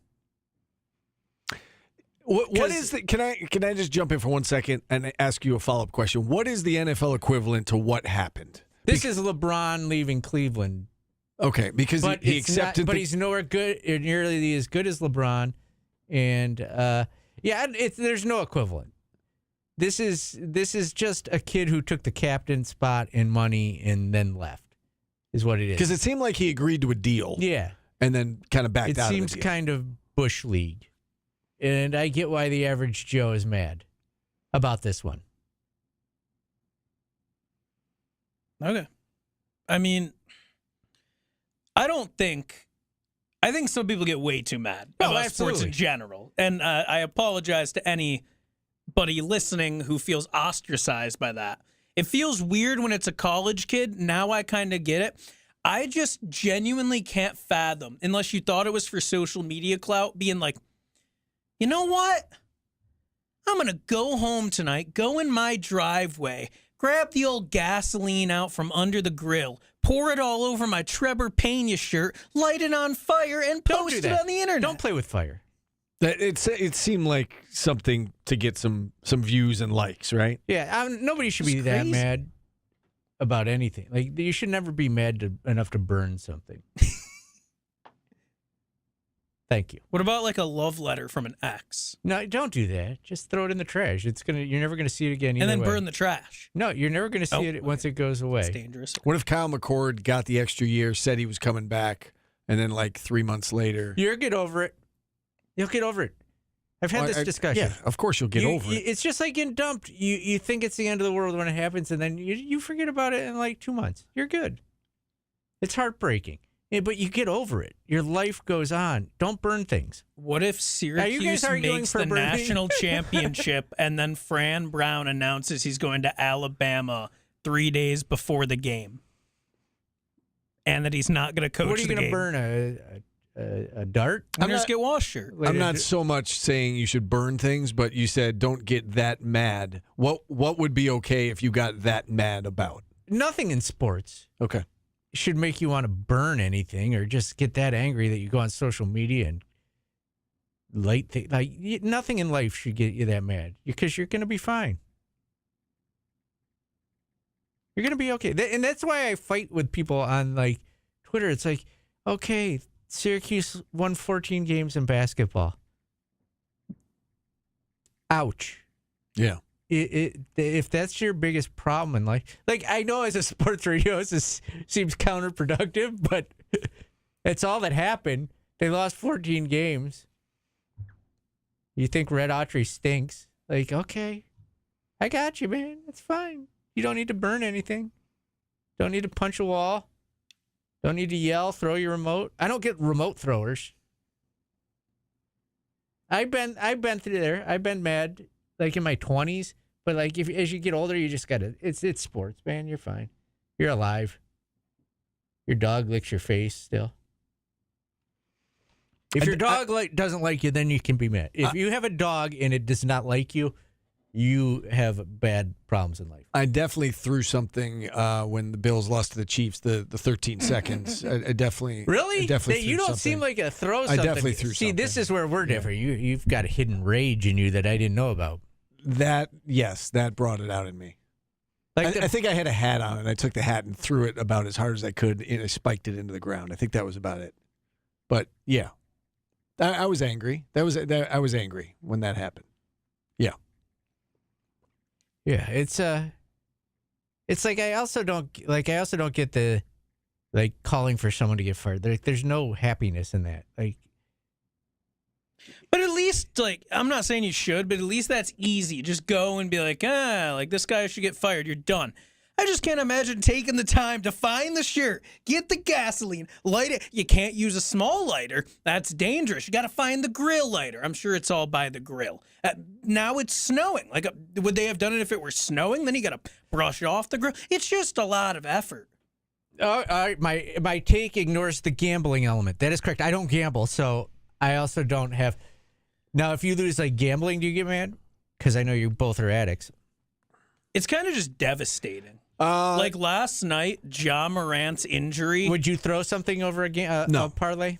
No, I would put my head in my hands. And then, like last night, I texted David probably like 12:05 in the morning, like Ja Morant's injury just cost me a plus 1,200 parlay. He sent me the vomit emoji, and we moved on with our night. Yeah. Hey, speaking of vomit. Don't. Dateline. Okay. Washington, D.C. Nola Voigt recounts an experience on a now viral TikTok describing a moment she unexpectedly projectile vomited on by a man sitting next to her on a Delta flight. I could not deal with that. Why are things like that happening on flights? Don't they have bags for that? They do. Sometimes they're hard to find or open in time. But like you hear stories of flights being like returned because somebody is a little gassy or blew up the bathroom, as the kids would say. Really? They turn around flights for that? Because they smell. Or really? Yeah. Okay. So, all right, let's go to Stefan. Stefan, what's up? Well, hello, Stephen Pauly. Hello, Stefan. What do you got? Now, Juan Soto is beginning to heat up for the New York Mets. The last two games, he has hit a home run, and he has 3 home runs on the season.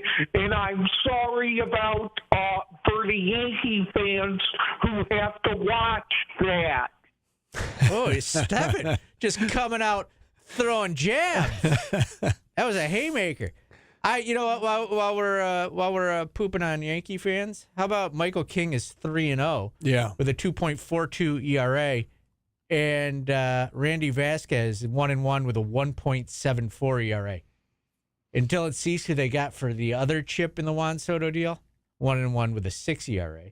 But Dylan Cease is going to be okay. Padres win the trade. Thank you. Yeah, hard to argue with that. Yeah, Soto's been good, and Yankees. Well, I mean, last couple of games He should have kept his mouth shut about hitting in front of with a better lineup. Well, you took the stupid money. Right, it was your decision. Mets will sit in the top of that division. They're actually in action right now, just underway as they close out their series with the Twins. Second inning, no score. Yeah, the Mets are playing well. 11-6 on the season. Soto's got back-to-back days with home runs. Yankees have been sluggish the last week or so, but it's a long season. It's a marathon, not a sprint, as they say. We do have to take a timeout, though. When we return, we're going to get to hockey. We're going to talk crunch hockey with Lucas Favali. Syracuse a chance to lock up a playoff berth tonight. That's next on ESPN Radio.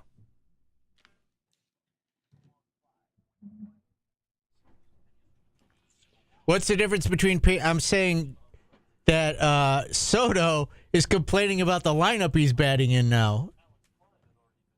Pena hasn't complained.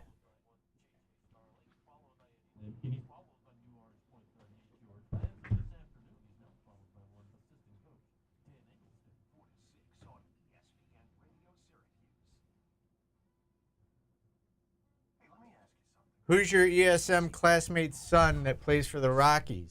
Oh, some guy came in like literally at 12:02 and said he went to high school with you and wanted to stop in, by the way. Who was it? I don't know.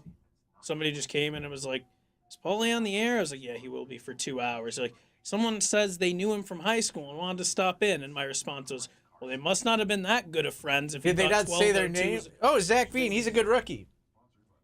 Not Ryan. Ryan, who do you have? He had Hunter Goodman. Hunter Goodman. He's batting 9.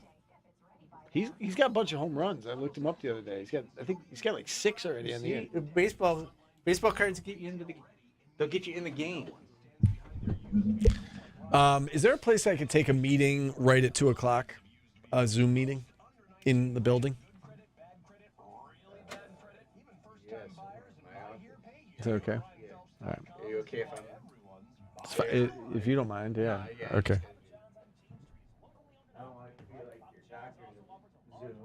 No, it's NFL draft related.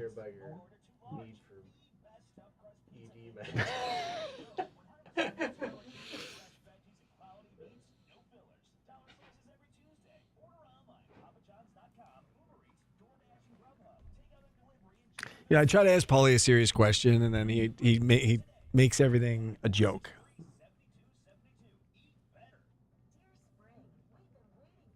Yeah, guys, this is not one that I can take in the bathroom. This is with one of the higher ups at the company, so I'd like to be somewhere like in an office where it's quiet. I suppose the bathroom can be quiet. That's true.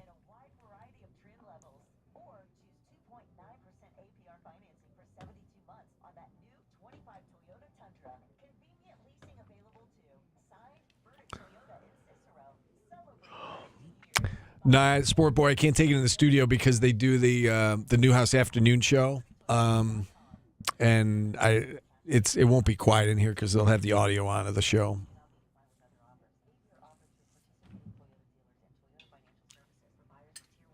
I sent you an incredibly important email. Thank you.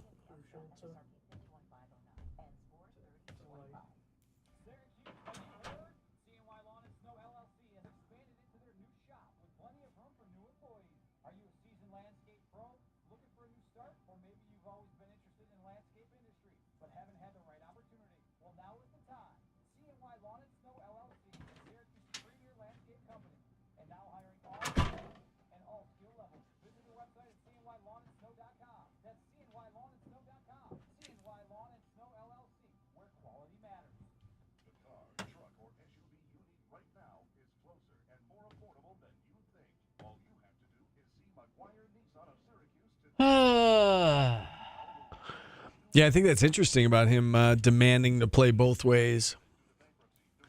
It's funny. We had so we're doing an NFL draft show. Oh, that's funny. On Saturday, we had Andrew Siciliano on, and I asked him about. So it sounds like the Browns are very intrigued about potentially taking Travis.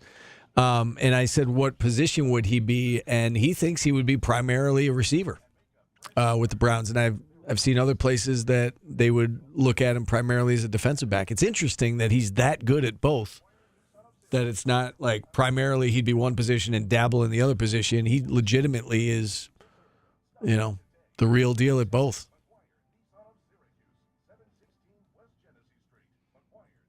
Why is Aaron Rodgers not signed yet? Yeah, T takes. I'm with you. I thought the same thing.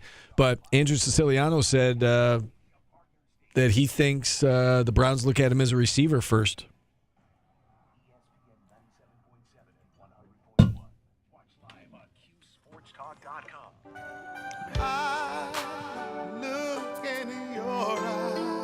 Luther Vandross, here and now.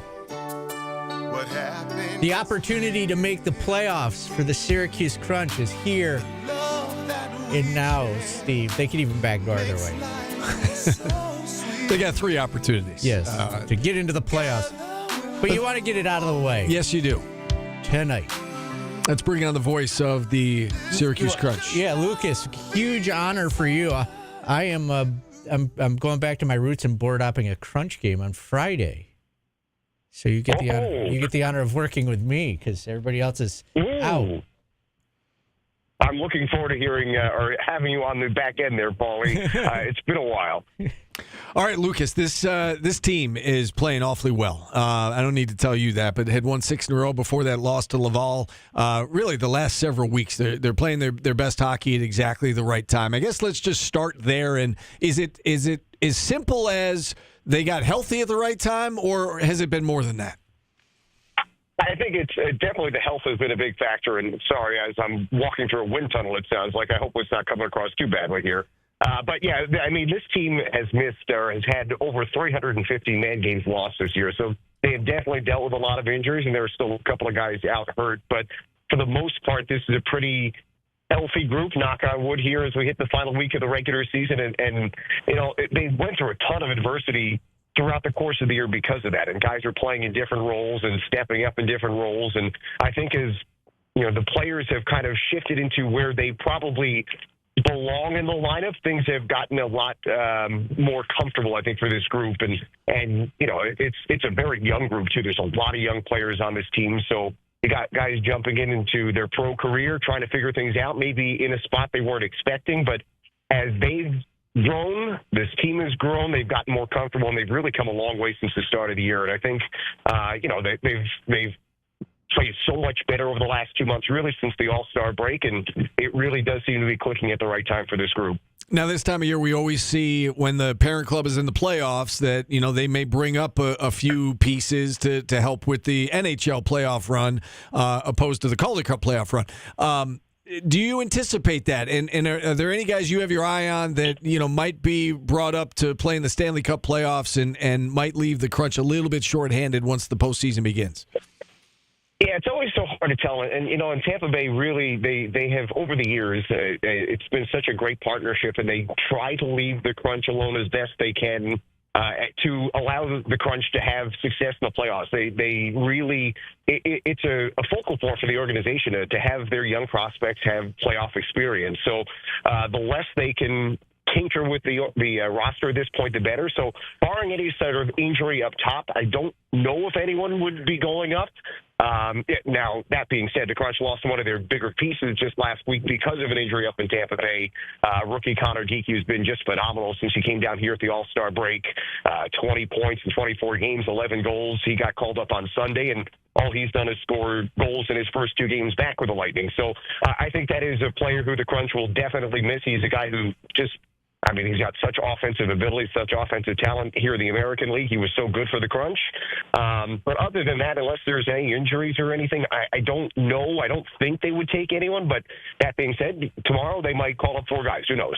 But I do think they really want this team here in Syracuse to have success in the playoffs, get these guys that experience when it counts the most. And like I said, since this partnership began back in 2012, they've done as best they can to allow that to happen. You mentioned mentioned the partnership. I want to make sure I have this right, but I believe I'm correct in saying that if the Crunch were to make the playoffs, that would be 7 straight years, along with 7 straight years for the Lightning, longest active streak for the franchise, where the parent club and the AHL team both made the playoffs in the same year. Is that accurate? And if so, like, what does that mean for this franchise that, they've had success on both levels? They must be doing something right and probably a lot of things right. Yeah, it's been great. And, yeah, you're right. If the Crunch can nail down a playoff spot this week, and it's looking promising, but we're not quite there yet. But if they can, it'd be 7 straight years for both the Crunch and the Lightning, and it would be the longest active streak in hockey right now in the NHL and the AHL, which is it's a great feather in the cap. And it's like I said, I mean, the Lightning have invested so much in this organization, since it started over a decade ago. And, we know where the success began back in 2012, 2013 with a run of the finals. And they have made it a priority for this organization to have success, and that's what has fueled their success in the NHL. I mean, at that point, the Lightning were, a good hockey team, but in the last decade, they've been one of the best teams in the NHL, and still finding a way to draft well, to find free agents, to develop well, and they put them in a good environment to have success. So when you put that all together, you get a good AHL team, and then you get a really good NHL team, and that's kind of been the way things have gone, and we've been very fortunate to be a part of that. Now, I know that the main focus is on just getting to the playoffs, but there's 3 games left, and 3, 4, and 5 in this division, and 6 for that matter, all bunched up. Yeah. So seeding is involved as well. So what is, let's assume for the sake of argument, the Crunch, takes care of business, they make the playoffs. What is the ideal scenario in terms of seeding, matchup? If you could pick it for Syracuse, what would that scenario be? Well, the key in the North Division, I mean, each division has a little different setup in terms of how many teams make it. But in the North, the top 5 make it. But you really want to finish in the top 3 because it basically advances you another round. So the Crunch are, they want to get in, but they want to get into that third place position. It gets you into the division semifinals, which is a best of 5. Instead of the kind of the quote unquote play in first round series, which is best of 3 between the 4th and 5th place teams. So these are, I mean, the Crunch have been saying it for a month and a half now because it's been true. They've been basically playing playoff hockey, but this week really does feel like that. If you get enough points here, and the Crunch right now are in 3rd place, they have a 1-point lead over Cleveland. If you get enough points and you can finish in 3rd, you've advanced another round of the playoffs, got to the division semifinals, which would then be a 3rd straight year with a matchup against the Rochester Americans, who are very good. So it's no easy task, but there's no easy road in the playoffs anyway. And whoever the Crunch are playing, it's not going to be easy. And if you're in that 4-5 matchup, you got to get through a good team, whether it's Cleveland or Toronto or potentially Belleville, and then you go up against a team that will likely finish first in the league, and that's Laval. So the division is really tough. But at the end of the day, the goal right now, is to clinch a playoff berth this week. And if the Crunch can do that, then the most important thing is to try to finish 3rd and get into that division semifinals and at least give yourself, it would require fewer wins to get all the way to the finals, and B, you kind of have a chance to regroup and get into that best of 5 scenario. In terms of resting guys, the potential of resting guys, is it fair to say that as long as they have not locked up the number 3 seed, that everybody's going to play? But if they do, let's say for the sake of argument that they go into the finale and they know that they're the 3 seed, could you envision them, potentially resting some guys in the regular season finale against Utica? Yeah, if the Crunch are in a position and fortunate enough to get to that point, I would not be surprised. I mean, the roster is pretty large right now. They've got a lot of guys who have just come in out of college or junior or whatever. So if Saturday comes around and they clinch 3rd place at that point, then I would not be surprised to see a couple of their regulars maybe get a night off and give some of these younger guys a chance to get some more experience heading into the playoffs. But I don't know. It's going to be really tough it's hard to envision that everything would be locked up heading into Saturday just with how tight it is. Like I said, Cleveland is 1 point back. Toronto's only a couple of points behind the Crunch as well. And Belleville is still in the mix. So if they are fortunate enough to win these first 2 games, Wednesday and Friday, and they get some help along the way and things are wrapped up, then yeah, I think you could probably assume at least a couple of guys would have a night off, but it's not going to be easy to get to that point as we stand here today. What do you look at as the biggest key for this team to make a deep run in the Calder Cup playoffs this year? Yeah, It's just what they can get offensively. They've been such a good defensive team all year. They're tied for the league lead in terms of goals against per game. The goaltending has been great, whether it's Brandon Halverson, whether it's Matt Tompkins, who's been injured for the last couple of weeks, or whether it's been Ryan Fanti up in his couple of appearances with a crunch in place of the injured Matt Tompkins. They are a team built on the back end, and if that stays sound, they're going to be tough to beat, and then it's just a matter of if they can score. And during this stretch, they've been a very good offensive team. Like I said, Connor Geekie going back up to Tampa Bay has hurt that a little bit, but they have a couple of guys who are hurt right now or close to returning from injury who will certainly help that as well. So if they don't have too much trouble scoring, and obviously every team struggles to score in the playoffs, it gets harder and harder to put goals in. But if they can get a couple of goals, if their power play continues to be as effective as it has been over the last month or so, and if they stay true to what they are, which is a really good defensive team with good goaltending, they're going to be a tough out, and I'm sure Rochester, Laval, or any of the other teams battling for a playoff spot do not want to see the crunch when the playoffs begin next week. And just lastly, Lucas, can you speak to playoff hockey and the atmosphere and what it's like in the War Memorial when that place is rocking and it's, the Syracuse Crunch is in the Calder Cup playoffs and they're playing a big game? Because, we hear that term playoff hockey, but there's like a feeling behind it, right? When you're in the building with a big, can you kind of put that feeling into words? What that is like? Yeah, like a regular season game in February, if you've been to a game in Syracuse, they are intense, they're loud, there's an energy in the building, but it is amplified in the playoffs. And, the challenge from all minor league teams and across the AHL is, the schedules they come out and you got a game 2 days, 3 days later, so it's hard to sell out a game like that or pack it, but every person that is in there literally makes an impact on the game. So, if you're thinking about, you want to cheer on the Crunch, you will make an impact on the game when the playoffs begin, especially in the building at Upstate Medical University Arena. The noise is amplified even more with how that building is designed. So if it's an extra, 10 people you're bringing out with a group of friends, you are making a massive difference to the Crunch's chances to win a game. They've been a very good home team historically in the playoffs, and it is because of that factor. And it is hard to put into words the feeling of a game, but it's you might get to a game for a 7 o'clock start at 6 o'clock, and there's a little bit of a buzz in the regular season. A playoff game, people are there earlier. There's a legit energy in the building, and it's a fun thing to be a part of. And first things first, got to get there, and they have a chance to get there with a win tonight on the road at Hershey, 7 o'clock start. You can listen to the game, of course, as always, right here on ESPN Radio. Lucas, thanks so much for coming on. We appreciate the time. Okay, anytime. All right, Lucas Favali, voice of the Syracuse Crunch. Again, 3 games left in the regular season at Hershey tonight, at Utica on Friday, and then the Crunch will close things out against the Comets at home here in Syracuse Saturday night at 7, and then presumably onto the Calder Cup playoffs. With that, we'll hit our final timeout. We'll wrap things up next on ESPN Radio.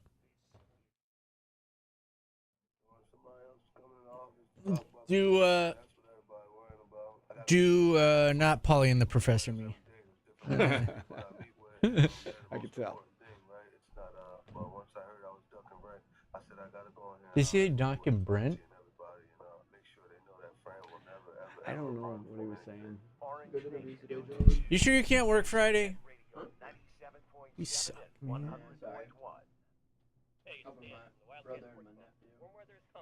What are you guys doing? Kicking field goals? No. Good Friday? Celebrating Good Friday? They are. You don't celebrate Good Friday. You observe.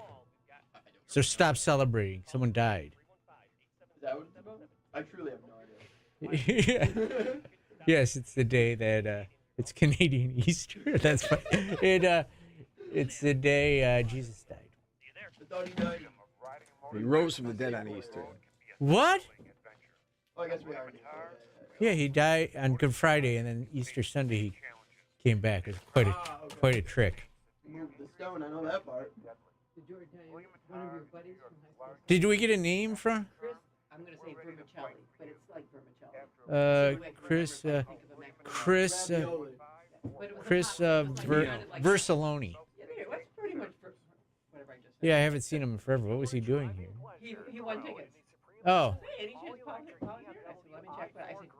supposed to meet? He goes, no, I went to high school with him. Yeah, I did. Christopher Saloni. Yeah, all right. So I did know him. All right. If you ever see him again, I acknowledge him back. And you're welcome for the Easter Sunday breakdown.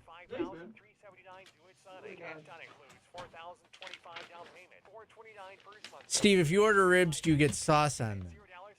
That is a bizarre question and very, very good for some reason.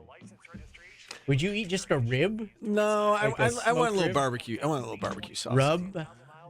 Yeah, I want some flavor on my ribs. Wow, that was fucking a great question, TT. Man. I am Kevin, I am a sauce on the side guy for most things. Like I'm like, Wings?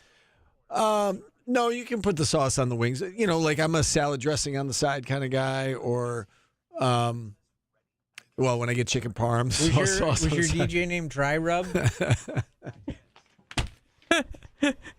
DJ Dry Rub?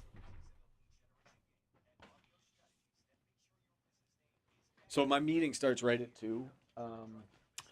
So when we leave the area, What about cream cheese on a bagel? No? Oh, no. White and creamy, guys. Come on. Yeah, cream cheese is freaking Come on. Oh. Do you like cheesecake? No. White and creamy. One of these days, I have said the DJ name out multiple times on mic without anybody catching it. Because it's a town.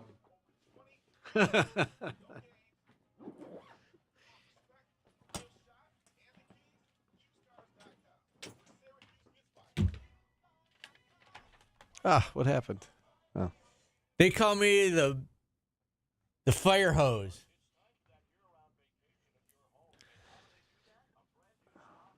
How about, like, you ever go to Texas Roadhouse and get the cinnamon butter? Do you do good with, like, butters?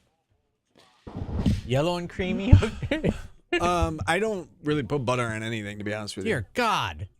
About the only thing I put butter on, I'll put a little bit of butter on a baked potato. Corn on the cob? No, I don't eat corn on the cob. Why don't you eat corn on the cob? I don't like it. Corn in the just off the cob? I don't eat corn. The corn messes with my stomach a little bit, if we're being honest. Yeah, it's weird that it just cuts out the middleman during digestion, too. Katie brought her dog in. Nice.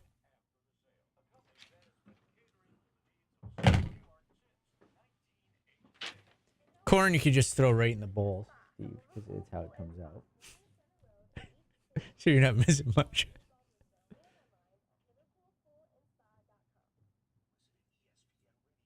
Butter on popcorn. Butter on a Pop-Tart. Yes, in moderation. I don't like it to be Do you like too that, much like, butter. Thick, like, high viscosity oil that they use at the movie theater? No. Like 40 weight?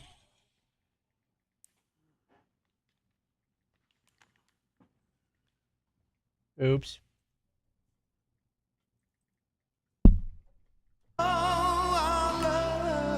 Someone asked such a good question during the commercial break, I was completely thrown off.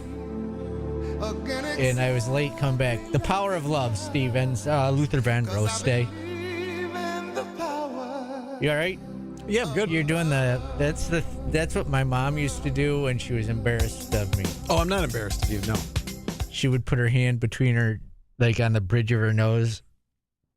No, I was just taking a minute to reset, and I've got a really busy day. If we were in the principal's office, and the principal was like, and then he did this and that, right? And that's like, oh, Paul, no, that was not that. That was the look. I had flashbacks to disappointing my parents. No, you weren't disappointing me. I was just, I was taking 5 seconds to myself. Paul has not been to science class in 4 days. Paul. That was it. Look. Yeah. All right. Question that happened in the chat was, do you put barbecue sauce on your ribs? Which was a great question. I can't believe it's never come up before. Yeah, I do like a little flavor on my ribs. Yes. Okay. Barbecue sauce, please. Good. Don't go crazy. We also learned that you don't eat butter on things, which is weird. I don't. You and Dan should go out to dinner sometime, so you can outbore each other with like the. Oh, Dan's the same way? Dan won't eat other people's food. Oh, yes, we did discuss that. Yeah. I had it open. Song fact, this day in music. We're in April. Good news for you, Steve. 420 falls on a Sunday this year, so you don't have to sit through all the stupid jokes that I do. Tomorrow is the 17th. So April 17th. We can do this. Oh, the top 7, the first 7 songs to ever crack the Hot 100 from the hip-hop genre. I like that. Let's just do that. You settle down. This is a vote. The Clash or Christopher Cross? Not crisscross. No, Christopher Cross. Ride Yes. Like the Wind. Yeah. That's a good song. Yeah, I mean, you know I'm going with the hip hop songs. People? What? If it was like crisscross. Crisscross is with K, and they wore their pants backwards. They did. And they were late inside for school. out. They missed the bus. Yeah, no, I'll go with the first one. All right, so we're going to do hip-hop. The first 7 hip-hop songs. Can you give me an idea of like one of the them? First one to ever... The first hip-hop song to ever hit the Hot 100 was Rapper's Delight. Oh, okay. All right. The Breaks by Curtis Blow and Planet Rock by African Bambaataa Okay. were the All first. right. First. I'm on board with this. Did you breakdance to any of those songs? No. But I'm on board with this. Okay. All right. We're out of time. Good show today, guys. Yeah. If people want to watch Fran Brown, where do they go? Go to YouTube at Q Sports Talk. Do it. All right. Watch it. Watch the hell out of it. Newhouse Afternoons coming up next. Or else. Cody at 3, Brian at 4. We're back at it noon tomorrow. Enjoy the rest of the day, everybody.